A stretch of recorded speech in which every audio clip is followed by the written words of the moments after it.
Tu taisi masāžu, izstiepies, uzsmērē ziedi mugurai, bet sāpes nepāriet. Risinājums tavām jostas vietas sāpēm varētu būt šajā locītavā. Šajā video es vēlos tev soli pa solim parādīt, kā tu vari mājās viegli un droši atbloķēt šo locītavu. Un pats labākais, tu redzēsi, ka nav jābūt jaunam, tievam vai ļoti lokanam, lai veiktu šos vingrinājumus un atvieglotu savu muguru. Man ļoti patika. Šī ir sakroiliakālā locītava. Tā ir saikne starp kājām un mugurkaulu. Kad mēs atjaunojam labu kustību šai locītavai, gan mugurkauls, gan kājas jūtās brīvāk un darbojas labāk. Un pat ja šai mazajai locītavai ir neliela kustība, ir vairāki pētījumi, kas parāda tās nozīmi mugurkaulam un kājām, kas rāda, ka, kad šī locītava kļūst ierobežota, bloķēta, tā veicina sāpju rašanos. Un pat traumu rašanos, un ka šīs locītavas uzlabošana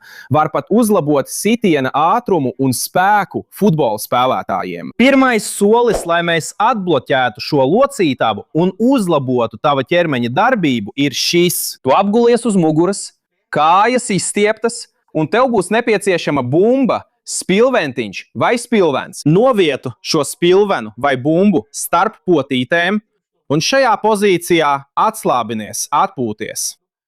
Saspied spilvenu, skaiti līdz 5 un atslābsti. To atkārto 3 reizes. Ja jūti sāpes ceļgalā vai šeit pie cirkšņa, tu vari darīt to pašu ar spilvenu vai bumbu starp ceļiem. Saspied, skaiti līdz 5 un atslābsti. Hei, tas ir ļoti labi! Otrais solis iedarbosies tieši uz sakroiliālo locītavu. Šeit mērķis ir radīt vietu, it kā mēs atvērtu abas locītavas, labo un kreiso, vienlaicīgi. Turpini gulēt uz muguras, tagad ar saliektām kājām, un tu izmantosi jostu. Uzliec šo jostu pāri ceļgaliem. Apmēram šajā augstumā. Var izmantot spilvenu, nav nekādu problēmu. Šajā pozīcijā tu spiedīsi dibenu pret matraci. Neļauj dibenam pacelties, labi? Neierauj astes kaulu uz iekšu. Atstāj dibenu piespiestu pie matrača un centies izplest ceļgalus, it kā tu mēģinātu izstiept jostu. Pieliec spēku tikai tik daudz, lai tas nesagādātu diskomfortu. Skaiti līdz 5. Skaiti 5 sekundes un atslābsti. Arī atkārto šo 3 reizes. Kad mēs pielietojam spēku, mēs izmantojam muskuļu spēku, lai vienlaicīgi atvērtu apusējās sakroiliakālās locītavas. Fenomenāli! Tagad mēs veiksim izlīdzināšanu starp labo un kreiso pusi. Tavai mugurkaulam šī ir vissvarīgākā daļa, jo tas atvieglos mugurkaulu, kad tu ej, skrien, kāpa kāpnēm, minies ar velosipēdu un pat tad, kad sēdi. Es cenšos veidot praktiskus, tiešus video, bet man ir jāizskaidro, ko mēs daram.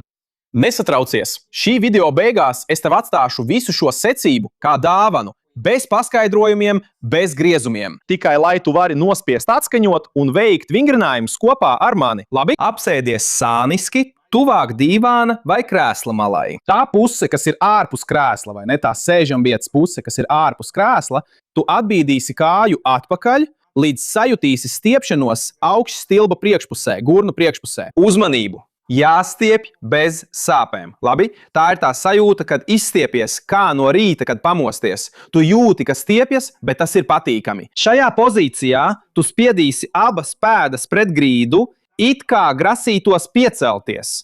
Nedaudz pacelsi sēžamvietu no dīvāna vai krēsla. Tā, ar spēku. Vēlreiz skaiti līdz 5 un atslābsti. To darīsi 3 reizes ar katru pusi. Jau no pirmās reizes, kad to dari, tu sajutīsi, ka mugurai kļūst daudz vieglāk. Bet ja tu to darīsi katru dienu, atvieglojums būs daudz ilgstošāks.